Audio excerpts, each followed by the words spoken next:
Segundo a Crônicas, capítulo 7, a dedicação do templo. Quando Salomão terminou de orar, desceu fogo do céu e queimou os holocaustos e os sacrifícios, e a presença gloriosa do Senhor encheu o templo. Os sacerdotes não podiam entrar no templo, pois a presença gloriosa do Senhor havia enchido o templo. Quando todos os israelitas viram o fogo descer e a presença gloriosa do Senhor encher o templo, prostraram-se com o rosto no chão e adoraram e louvaram o Senhor, dizendo: Ele é bom, seu amor dura para sempre. Então o rei e todo o povo ofereceram sacrifícios ao Senhor. O rei Salomão apresentou um sacrifício de 22.000 bois e 120.000 ovelhas.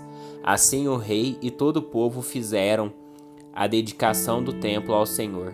Os sacerdotes tomaram seus lugares designados, bem como os levitas que cantavam: Seu amor dura para sempre. Os levitas acompanhavam o cântico com os instrumentos musicais que o rei Davi tinha feito para louvar o Senhor. Os sacerdotes, de frente para os levitas, tocavam as trombetas e todo Israel estava de pé. Em seguida, Salomão consagrou a parte central do pátio, em frente ao templo do Senhor.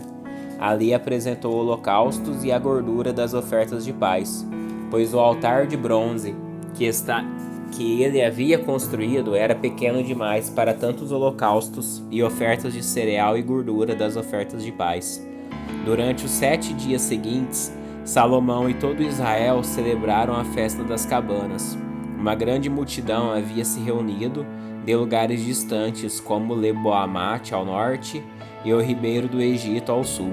No 8º dia foi realizada uma cerimônia de encerramento, pois haviam comemorado a dedicação do altar por 7 dias e a festa da cabana por mais 7 dias. Terminada a festa, Salomão mandou o povo voltar para casa. Foram embora alegres e exultantes, pois o Senhor tinha mostrado toda a sua bondade a Davi, a Salomão e a seu povo Israel. A resposta do Senhor a Salomão.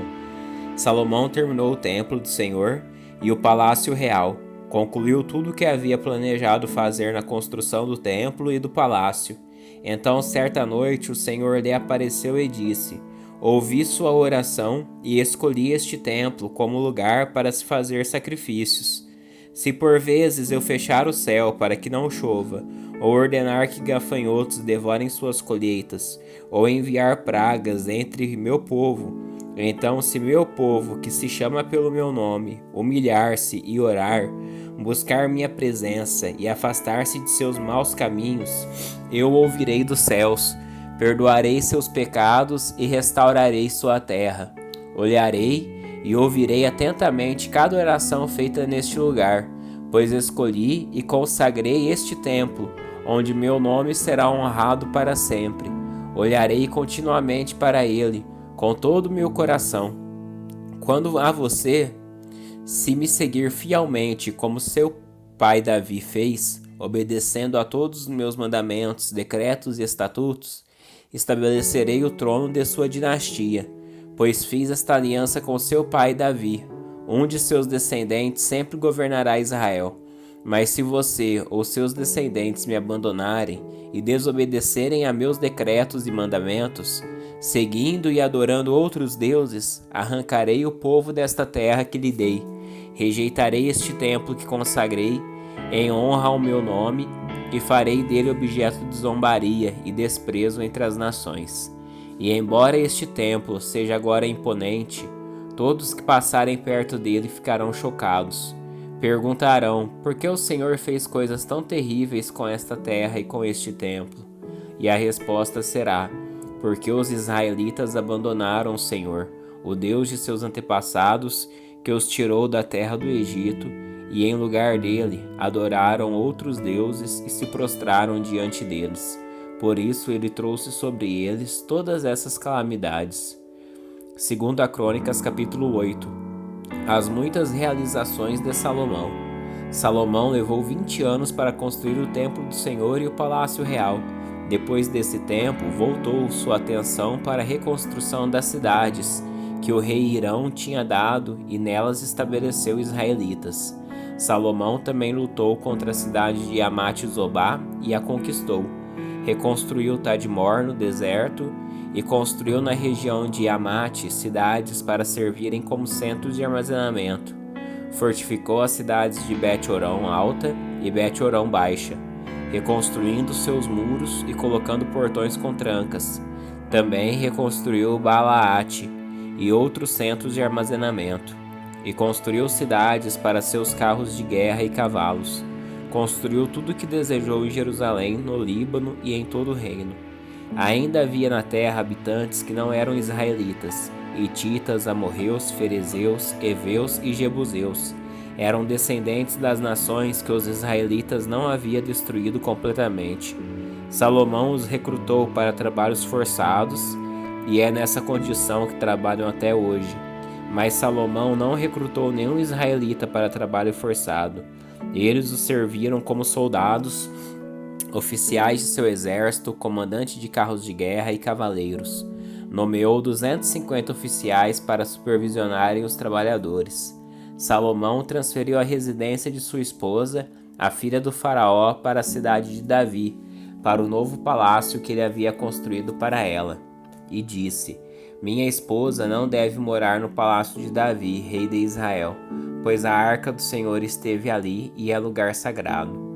Depois Salomão ofereceu holocausto ao Senhor sobre o altar que havia construído para ele diante da sala de entrada do templo, conforme Moisés havia ordenado. Oferecia sacrifícios aos sábados, nas festas de lua nova e nas 3 festas anuais: a Páscoa, a festa da colheita e a festa das cabanas. Segundo as instruções de seu pai Davi, designou os turnos dos sacerdotes.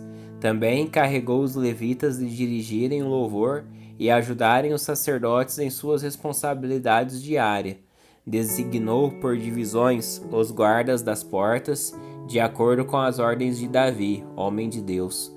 Todas as ordens de Davi com respeito aos sacerdotes, aos levitas e aos tesouros foram cumpridas à risca. Salomão certificou-se de que fosse realizado todo o trabalho relacionado à construção do templo do Senhor, desde o dia em que foram lançados os alicerces até a conclusão das obras. Por fim, Salomão foi a Ezion-Geber e a Elate, portos à margens do Mar Vermelho, na terra de Edom. Hirão lhe enviou embarcações comandadas por seus próprios oficiais, com uma tripulação de marinheiros experientes. Essas embarcações navegaram com os marinheiros de Salomão para Ofir e trouxeram de volta para o rei 15.750 quilos de ouro. 2 Crônicas, capítulo 9. A visita da rainha de Sabá. Quando a rainha de Sabá ouviu falar da fama de Salomão, foi até Jerusalém para pô-lo à prova com perguntas difíceis. Chegou à cidade com a comitiva numerosa e uma imensa caravana de camelos, carregado de especiarias, grandes quantidades de ouro e pedras preciosas.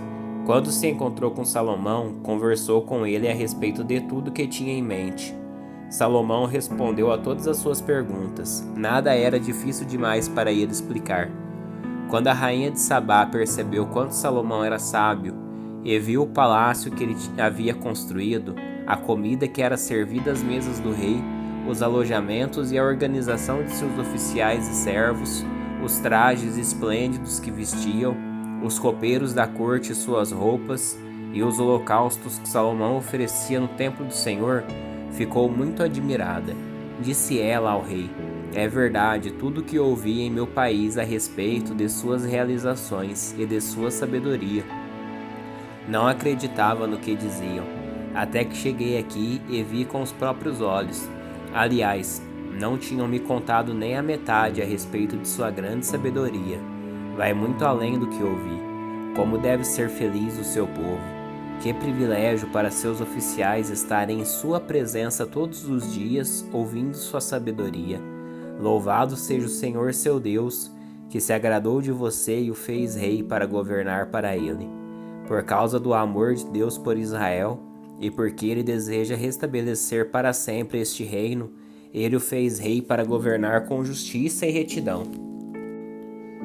Então ela presenteou o rei com 4.200 quilos de ouro, especiarias em grande quantidade e pedras preciosas.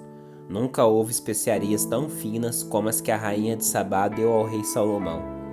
Além disso, os marinheiros de Irão e de Salomão trouxeram ouro de Ofir, madeira de sândalo e pedras preciosas.